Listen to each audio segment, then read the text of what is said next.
Hello and welcome to our second presentation. Now, this presentation is on a slightly grimmer topic, which is failure, but I strongly believe it's quite important to acknowledge that, failure can happen.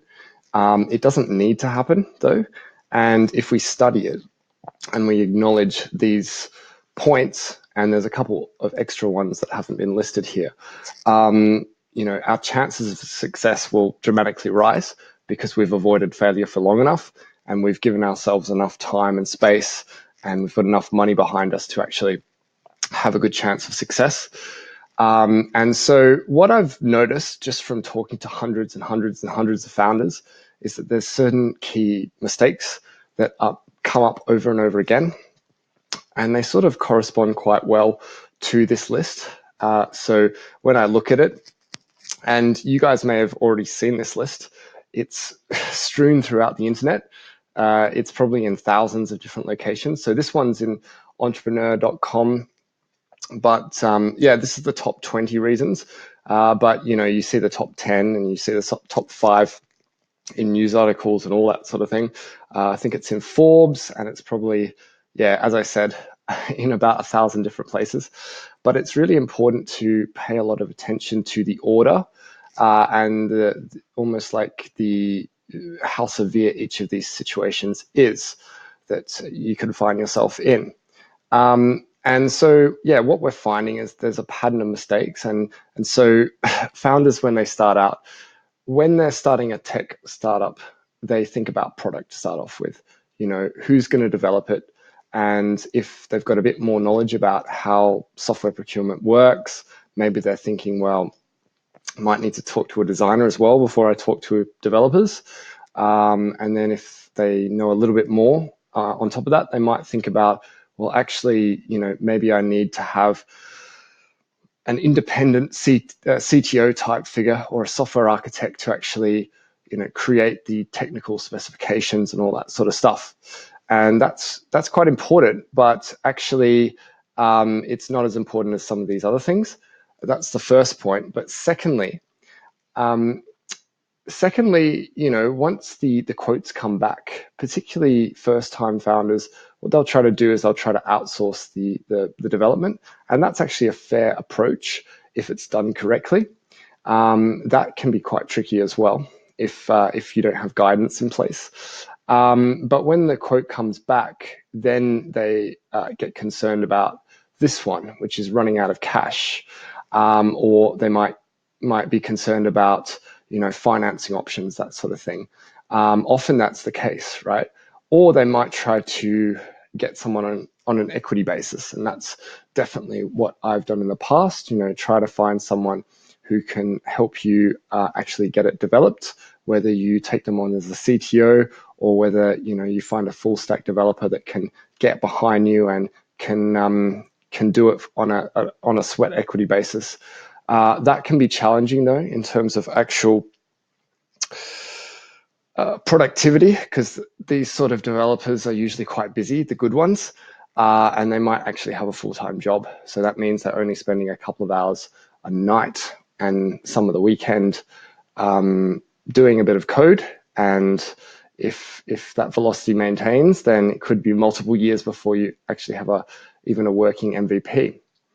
And so, there's a lot of bouncing around. Another thing that tends to happen is, imagine that you get your product to market, right? You've got a fleshed out MVP. It's all developed and perfect UX and all that sort of stuff. And then what happens is that there's extra work to do, right? Because just because you've got a product now doesn't mean that it will sell, right?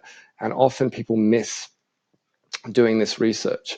So now what I'll talk about is I'll go in order and actually run through all of this list and just dig a little bit deeper underneath, why this is happening, as opposed to just acknowledging, oh, well, no market need. That's, you win some, you lose some, right?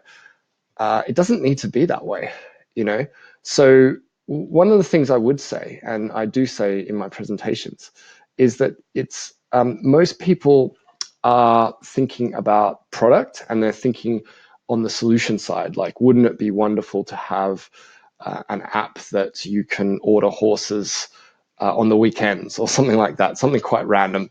Often we hear, product ideas that are really quite abstract in that they don't really connect too well to a very specific problem, a very specific use case, and a very specific initial target market.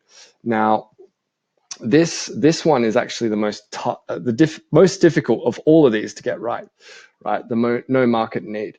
So what we typically would do is we make hypotheses about all of the different parameters of startup, or like the variables of startup. And so I mentioned some of them before. So one is the problem, like does it align with a problem? And then you need to line the problem up with a solution, and then the solution needs to line up with an initial target market, and hopefully one that will be connected to a much larger market opportunity. And so, yeah, that can be tricky. So the real key point to make about this first one is that this can be done right at the start, and that will help de-risk. Like, it will take this, most important failure point and actually reduce it down to, I don't know, a tenth of its threat level, right? And so how we do this, and this is something that startups really struggle with, is to do proper consumer research, right? So consumer research is probably a topic for another conversation, because, I could talk about it for probably a week straight, and you probably wouldn't want to hear all of the details that are involved in getting consumer research correct. But it can be done in multiple different ways. But one of the most important ways that we've discovered is through customer discovery questionnaires. But the challenge with doing that is understanding which questions to ask, really, because you need to test all of the different dimensions of your venture, not just the product, right?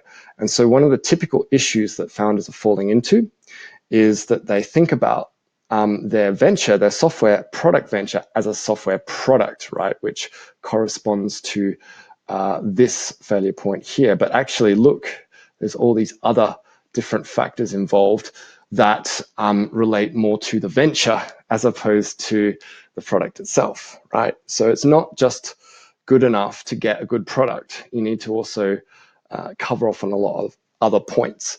And so no market need yet. Customer discovery questionnaires are really key.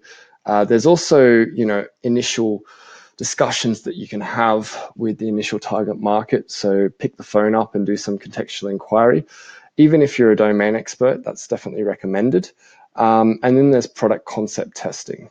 And then there's an added challenge, like once you've got the product, then selling it is not easy, even if it's a fantastic product, because then you need to think about packaging design and all that sort of stuff, which is related to pricing and cost issues. So we'll come to that a little bit later. But yeah, people's monetization strategies are usually not accurate, and you need to go through several variations before you hit a level of sort of like model fit, monetization or commercial model fit, and that can actually take quite a while to do. Now, the second point is really important as well, running out of cash. And so often what founders will do is they'll say that you come from a background that allows you to spend 50K, and 50K is the cost of the MVP. So you're like, that's fantastic. I'm not going to run out of cash. Well, maybe, but maybe not as well.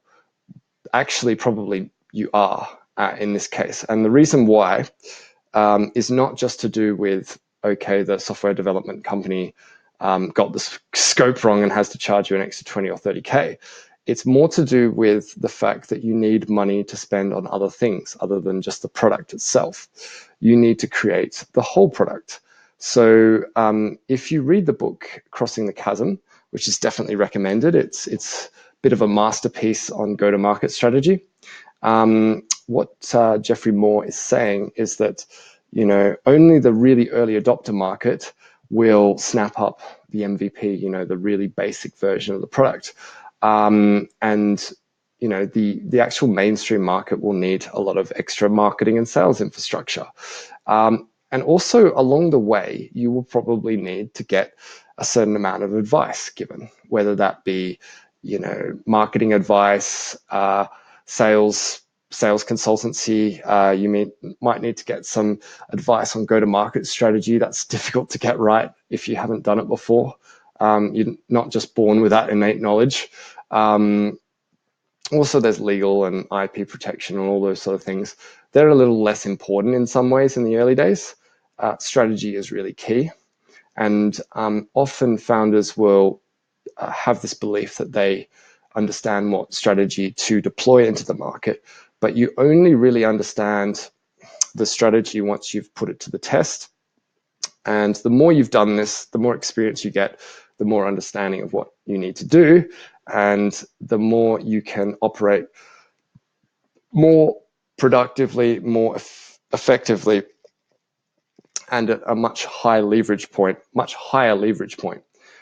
Number 3, this is a huge one, not the right team. So this is one that trips a lot of people up. So we've come across quite a few different variations of founding team. I can do a whole episode on what the composition of a founding team should be in order to maximize the chance of success. We've seen, only marketing founding teams, so multiple marketers, and they speak the same language so that they understand what the other person is doing, and then they agree and all that good stuff. But actually, 2 marketers is not really a royal flush. 3 developers we've seen, that is definitely not a royal flush. Designers, that's not a royal flush. Just designers and a few developers, that's probably not going to work. And you've also got people that don't have a domain expert in their founding team, and that's really not a strong situation to be in. The ideal first member of the founding team is a product manager, but it has to be a product manager who has operated pre-market fit. So as soon as you get to market fit, then marketers can take over and they can do what they need to do. But in the early days, you need to operate with a whole range of generalists, people that can dip in and out of different roles. And just at high level, I'll probably do another episode on what a product manager is or has become in the recent past as things have progressed. But just to give you a high level understanding about what a product manager does, they're most interested in 3 key areas, right? They're interested in the consumer research, so getting feedback from the market and the customers. They're also doing a bit of market research, which is important. That's really important. The second part is that their job is to look at the overall go-to-market strategy and product development strategy, make sure that that is aligned. And then they also need to be involved in deciding which feature set to deploy into the marketplace. Often, if you haven't got a product manager in your team, you will choose the wrong feature set, and things will go pear-shaped as a result, because you will get this part wrong, right? Which is the no market need. It seems easy to get market need right, but there's a lot of subtlety and there's a lot of expertise involved in doing that. Effectively what happens when you do a startup. So for example, I got into product management, and how I did that was I effectively was in a startup for 4 years, or was running a startup for 4 years. And then I stepped into product management, and it was such a wonderful fit. It was like, it was meant to happen sort of thing. But most people don't have the luxury of having had 4 years of startup experience. They sort of need to hit the ground running. So one of the things that you can do is, if you find someone who is a product manager with about 10 years of experience, they can give you feedback on your feature set and just mark up, just give you some honest feedback on whether you're on the right track or not. So that's really important and valuable. Getting out competed, you should do your market research beforehand. One of the things that can happen is that during the innovation window, where you're doing a lot of pivoting, the competitive landscape can shift, because your competitors, direct, indirect, potential, and substitute competitors can shift around just based on what you're wanting to take to market. And so just be aware of that. And just be aware that this is an ongoing process. All of these tasks, if you like, of avoiding failure are an ongoing challenge for product owners, right? So product owners, the strongest skill set a product owner can have is being a product manager, right? Pricing and cost issues. Now, this is really quite a strange one because you need to get into the mind of your prospect, and they're not always willing to put 5 figures on the table to get your enterprise solution delivered. They might have to go through all sorts of different pricing arrangements before they get to that point. And definitely the early market will want a reduction in cost just to get a few testimonials behind you. And yeah, I mean, it doesn't work the way that most people think. And so you have to go through a few different iterations and get that offer to the market correct, So it's worth budgeting some time and some money to do that testing. Yeah, that's right. I mean, you might need to go and visit people, your customers, and actually try to close the sale. And what you might come up against is pricing walls. So yeah, just be prepared to go through a few iterations on that. Poor product. This relates to product development. Notice how it's number 6. It's not number 1, 2, 3, or 4, or even 5. And this is what the whole industry is a little bit obsessed about. So watch out for sort of like Matador product development studios wanting to get you hooked on developing heavy prototypes or even light prototypes before you're ready, before you've done your research, you have asked your customers, you've got enough data on the table to make sure a large enough proportion of customers are wanting to work with you when the product is ready and in the way that you're expecting. Need or lack of business model. Okay, business models are fairly complex and go through a number of different iterations. And so this is something that you'll need to document on the lean canvas and almost continuously. You don't need to update all these documents all the time, but it's always good to go back every couple of months, particularly if you need to present your business model to someone or there's a reason to do the update. Definitely return to the lean documentation and do that. Okay, so marketers are not going to get this one wrong. So I've been a little bit harsh on the marketers. Marketing only works once you've got a good level of market fit, right? And until that point, marketing should be put on hold.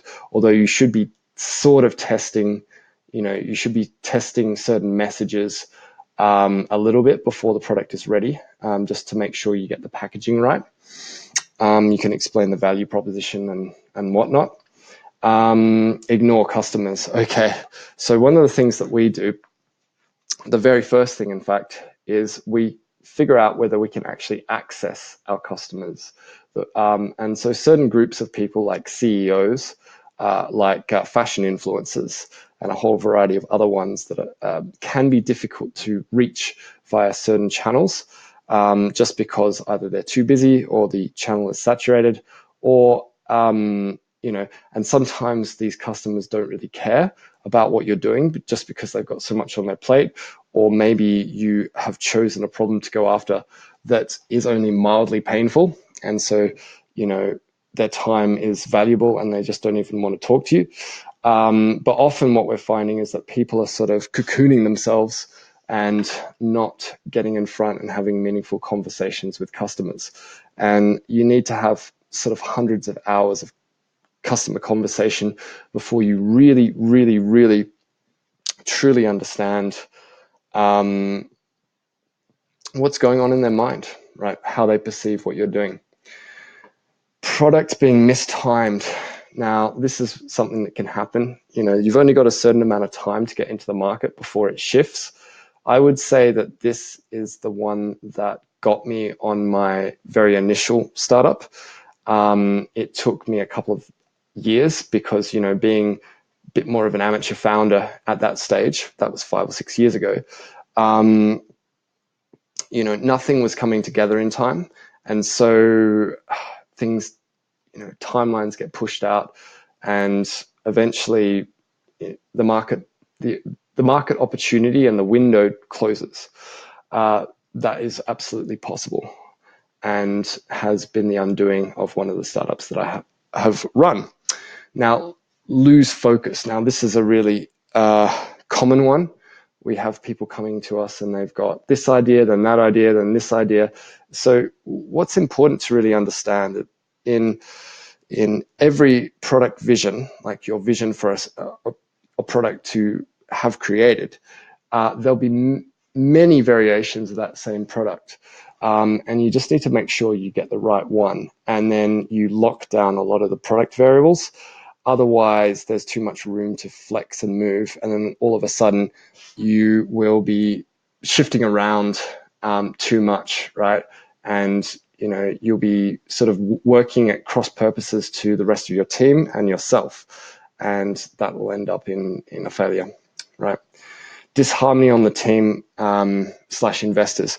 Now, this is a tricky one because often you'll need to work with people that you haven't known for a very long period of time. And it really takes about 6 months to see all of the different sort of characteristics that you'll see from another human being. But what I would say is that it's really just important to make sure that you agree at high level going in what the values of the company are. Because if they're different, then one founder will be working on one variation of the company and another will be working on a different version altogether. So yeah, it's really important to think about that. Pivot gone bad. So yeah, you gotta be careful with pivots. So it does take a couple of months to do a pivot. So don't just change everything on the surface and then just relaunch into the marketplace. So just have a little bit more patience and discipline to go through and update things as you require. Because to any company, there's the front end of the company, which is what's presented to the public. And then there's the back end, which is all the lean documentation, which you need to have in place in order to operate the company correctly and as it grows. So another thing I would mention as well, you can actually accidentally pivot into a smaller market opportunity, and that can really cause a little bit of issue, because that means that your product is no longer commercially viable. It's not worth doing. So one of the questions as product managers we're always asking ourselves is the upside big enough to actually warrant all the effort that goes into a startup, right? And if that's not the case, if you're not able to tap into at least a 7 or 8 figure opportunity, then you got to ask yourself a question of, should you be doing this? Is this a really an interesting opportunity to not exploit? Exploit's the wrong word, but you get what I mean. And so I've been told that a couple of times just from mentors back in the day. One of the pivots that I was considering was pivoting a business from targeting new property development to upgrades and repositions of commercial towers in Australia. And yeah, so my mentor was saying, you just have to make sure that this pivot is actually connected to a sizable market opportunity. Lack of passion. Okay, so these are the tail end ones, so we'll go through them a little bit quicker. So lack of passion. So hopefully you're not in the habit of creating visions that you don't want to follow through with. But if the vision isn't too enticing to your team members, then they can disappear as a result, or maybe you got to set your expectations diligently when you're working on startup, because things tend to take longer and cost more than you're expecting. The upside can be huge, though, I would say. And I mean, we have talked in a bit of a dreary tone about startup today, but it's absolutely worth it. And the reason why is that you have the opportunity to live on your own terms and create something new for the world. And if you are passionate and if that's your purpose, then everything else can, fall by the wayside, really, as long as it's really meaningful to you, and you are very diligent about all of these points. Financing and investor interest. So startups, when they're looking to raise money and they are starting to get really desperate, this can be their undoing as well. So what we're suggesting is that you think about this almost from the outset. So when we talk to founders these days, we're not talking about their product so much. We're talking about the venture level opportunity that they're providing to the investment community. And so one of the things that we get them to do is to put together a one-page investment opportunity. And then we look at their investment opportunity, what they've put on that page, and understand how attractive it is based on what they can provide and whether there's evidence to support that one page, right? Obviously, pitching is important, but actually whether the opportunity is interesting and, you've got something behind, you've got the back end of the company operational in the right way to support the pitch, then there's no reason why you can't raise capital from at least accelerators, if not high net worths and beyond, right? So you just need to make sure everything's in place though. Legal challenges, it's perfectly okay to go lean for a period of time while the company is going through all the little micro pivots that it needs to go through. Don't recommend over documenting anything legally or paying large amounts to lawyers for this. A lot of these legal documentation libraries are available online, right? Through like Seed Legal, and I think Cedars is another one. If you're in Australia, it's LawPath. So do try to be frugal there where possible. Don't use network and advisor. So if you're ignoring your advisors, they can be giving you the wrong advice. So what you want to have is one person that looks over your entire account in some ways. So they look at your entire go-to-market scenario, your entire product development strategy at a very high level. So what can happen in accelerators is that, you might get a bit of this mentor's time, a bit of that mentor's time, and it can be a little bit piecemeal. Like one guy is worried about, trademarking, and the other person is worried about, when the product is scaling, and the other person could be, looking at product development. And then if they're not all talking and there's not someone that's almost like the super mentor, then you can get yourself into a little bit of strife. Just taking those mentors' individual recommendations and in a way that, yeah, if you don't understand how the different